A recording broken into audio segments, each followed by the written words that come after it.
Hey guys, Mrs. Palmer here.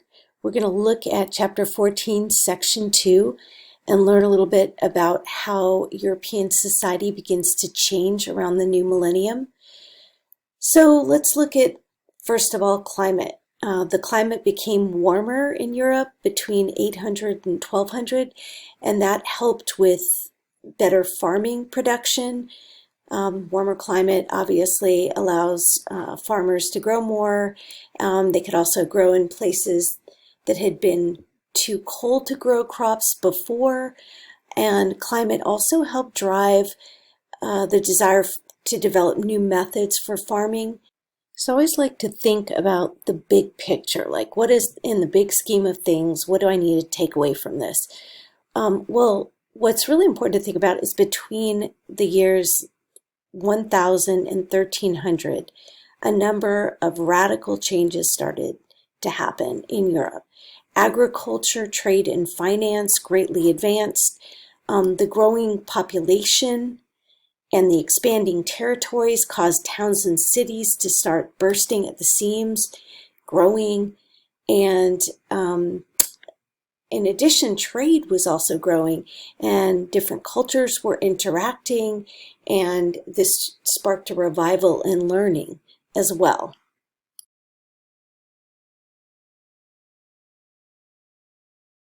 So let's talk about some of the changes in farming. What's interesting is that for centuries, peasants had used oxen for most of their work. They were cheap to maintain.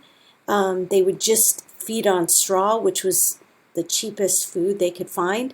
And even though farmers knew that horses could carry about 3 times the amount of the ox, they were too expensive to maintain and expensive to develop the equipment to get them to haul the things. But farmers soon figured out how to make new harnesses that would strap across the horse's chest so that they could pull things. And so ultimately, over time, they were able to pull wagons and farming tools, and oxen became obsolete.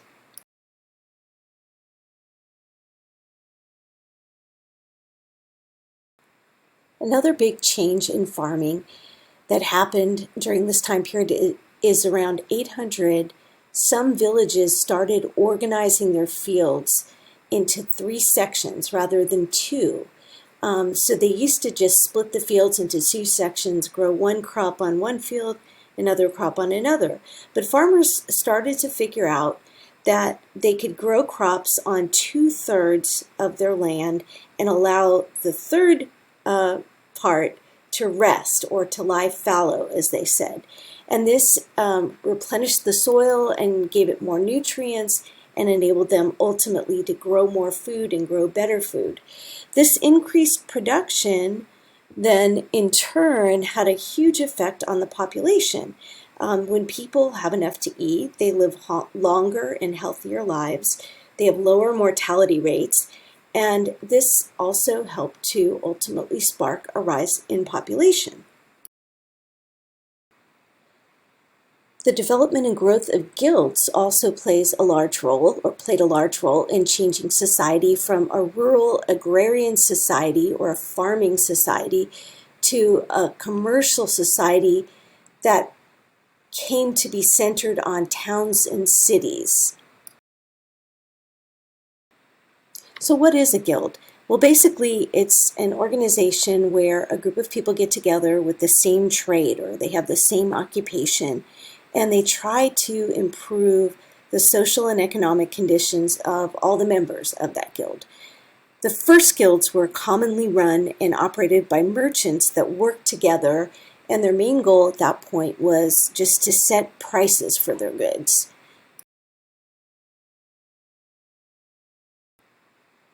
So in guilds, there were different levels of experience. And throughout their lives, craftsmen would progress through 3 stages of skill.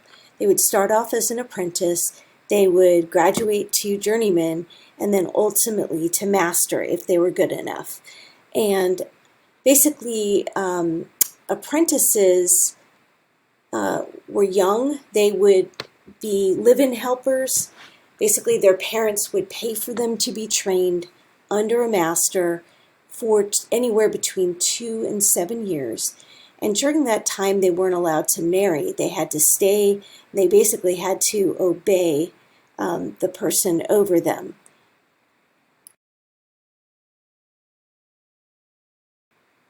After they progressed to the journeyman stage, they were basically day workers that made a salary, so they actually got paid for what they did.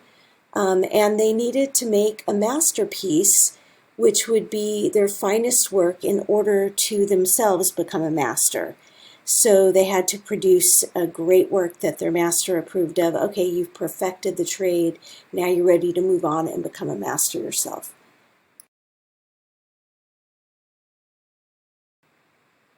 So the final stage were masters, right? They were skilled shop owners who occasionally even served in civil government and became members of craft guilds themselves. So they would work with other masters, and they were considered masters, obviously, of their trade. So essentially, you had two different types of guilds. You had merchant guilds and craft guilds. Merchant guilds controlled the number of goods traded and made sure prices were kept high so that workers would earn enough. They reduced losses and helped provide security and training. And then craft guilds were the ones responsible for setting standards for the quality of work, for the level of wages, and for working conditions. Women actually worked in some of these craft guilds, but were most commonly seen in work such as cloth making. So there were basically two types of guilds, merchant guilds and craft guilds. So let's talk a little bit about craft guilds. Craft guilds set the standards for quality of work, for wages, and for working conditions. And actually women worked in these guilds, but were most commonly seen in like the cloth industry, for example. They weren't allowed into all of the industries. And I would say that the craft guilds actually helped pave the way for the middle class, but we'll talk about that a bit later.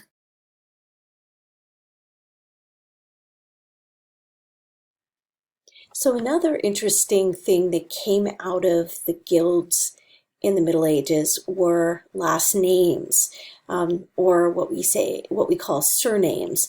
And so what's interesting is these are last names that can often be traced back to medieval European occupations. So say your name is Smith, there's a good chance that you come from family who in the Middle Ages made goods out of wood or crafted them out of metal. And so that became their surname, or the name Carpenter. And then in German-speaking areas, these names would change just slightly, like Smith would become Schmidt, and Carpenter would become Carpentier or something like that. I don't speak French, but you get the point. So essentially, the important thing to remember is that guilds became powerful forces in society.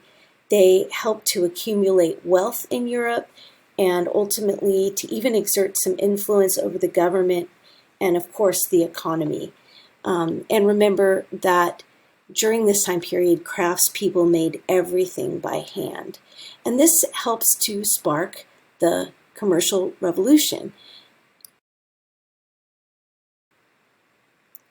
So the expansion of finance, trade, craftsmanship, agriculture, the availability of trade goods and business strategies, all these things together completely and utterly not only changed the economy of Europe, but also the culture.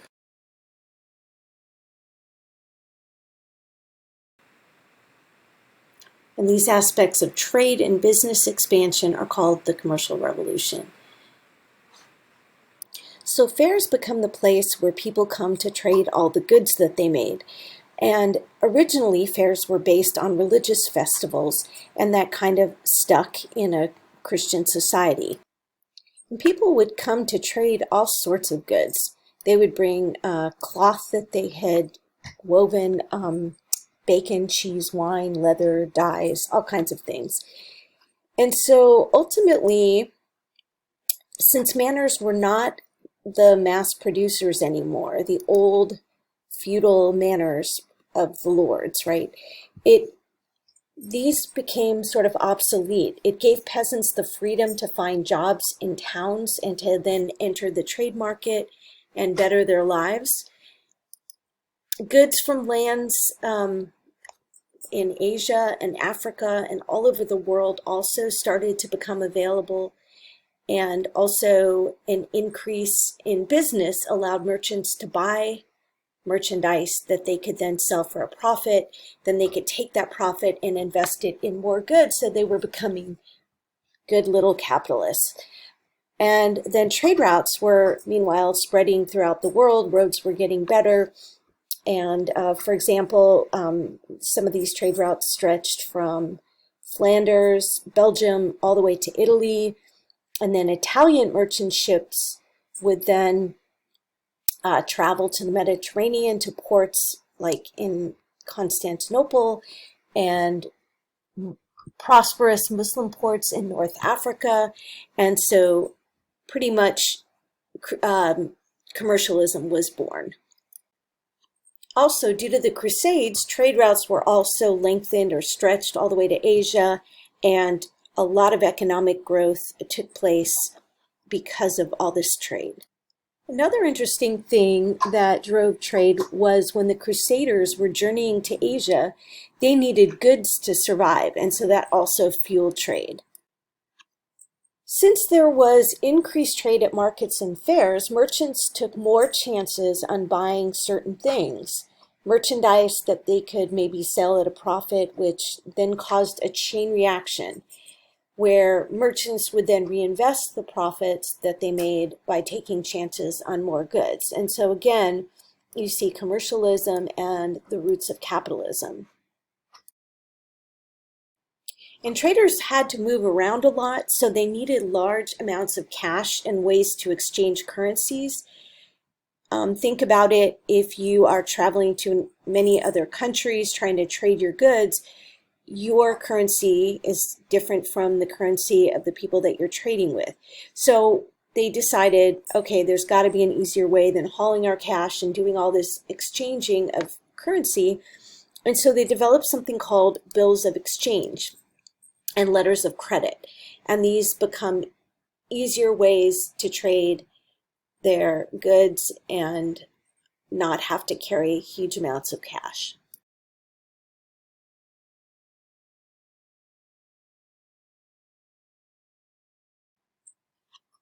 Merchants needed to borrow money in order to purchase goods from distant places and then come back and sell it for a profit.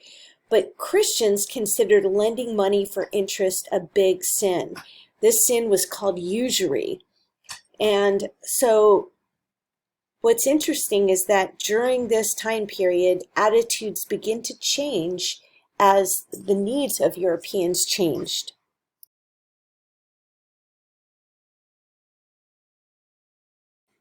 And two major changes took place.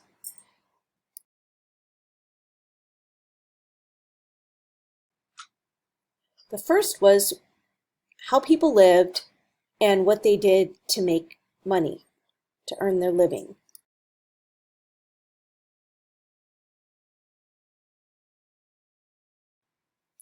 Trade required more workers, and so people started moving to towns and cities where there were more job opportunities.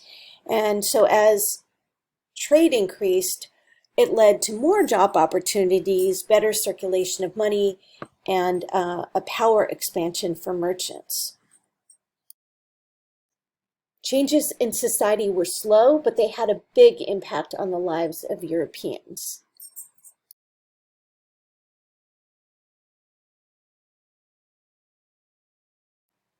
Ultimately, increased trade changed different parts of society. Towns attracted workers, which would then enlarge those towns and ultimately those towns would become cities.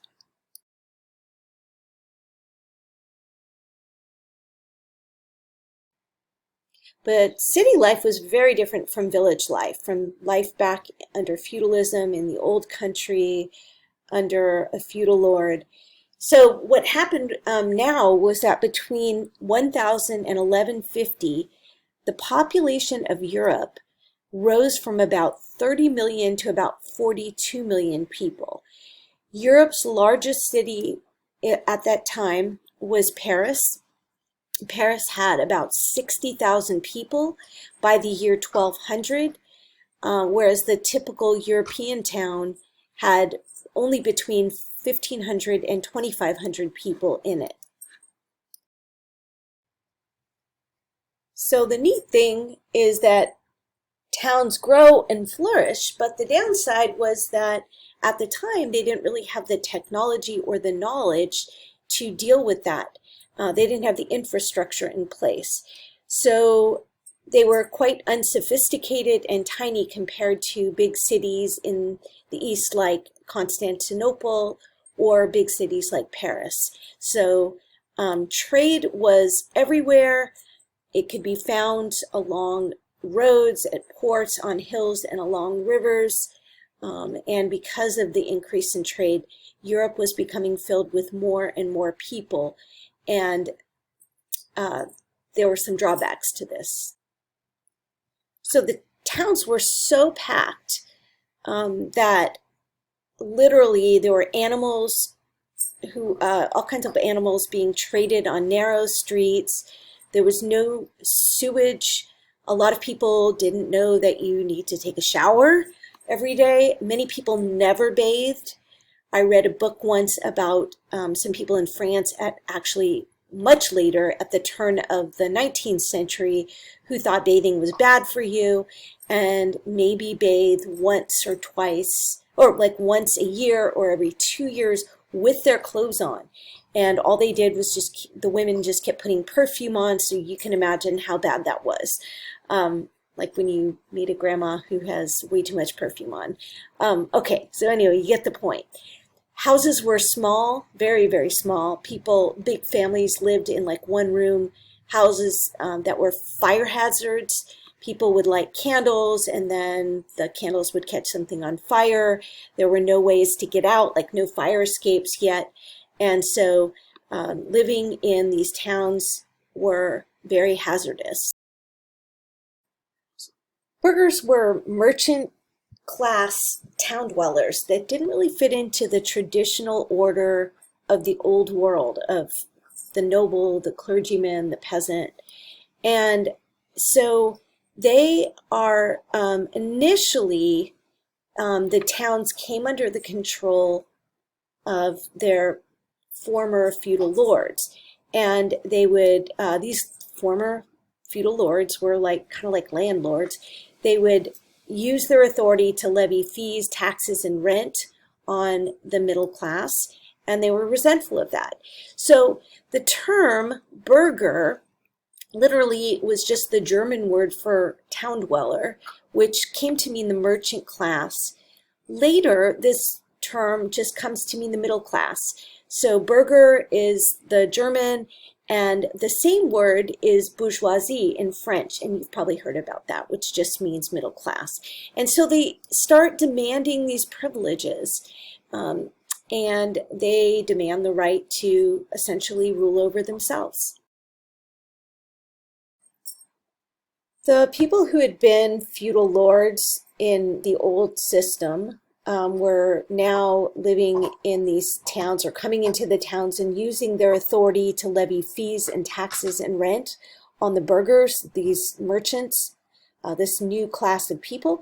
And the burghers resented this, so they started organizing and demanding privileges, like the freedom from certain kind of tolls or taxes, the right to govern the town, and they sometimes demanded this by force.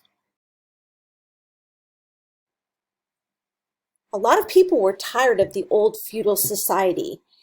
In fact, a lot of serfs ran away from their their masters, their lords, despite being technically tied to the Lord's manor, because they knew that if they were able to find a way to stay away for exactly a year and a day, they would be free according to custom. So these runaway serfs ran to towns and basically found new ways to live. And so the old saying, town air makes you free, is indicative of that idea that now these former serfs living under feudalism could make their own living and be free. So here we get to the very last section. I know you're dying here. And the last section is about the learning revival that also happened during this time period. During this time period, few Western scholars knew how to speak Greek, but most knew how to speak Latin. And so Jewish scholars start translating works into Latin, and Europeans gain new knowledge of science, philosophy, math, law, all kinds of things. Also, the Crusaders brought back a bunch of ideas from their interactions with the Muslims. Muslims had far superior technology in terms of their ships, navigation systems, their weapons, and so the Europeans start bringing all this back to Europe. So a university is essentially a group of scholars who met together wherever they could, and the institution of the university was born during this time period. They started in the 1100s in Paris, France, Bologna, Italy, and Oxford, England. And if you went to university, you had basically one of two goals. You would want to either get a job in government or you wanted to get a job in the church. And the only way you could go to university was if you were a wealthy male. So women did not have that opportunity. Earning a bachelor's degree in theology could take 5 years, while a master's degree could take 12. So you really wanted to make sure that you liked school.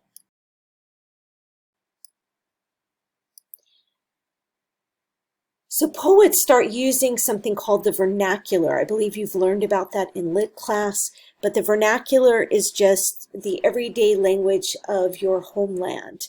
Some examples of works of literature created by authors during this time period who wrote in the vernacular.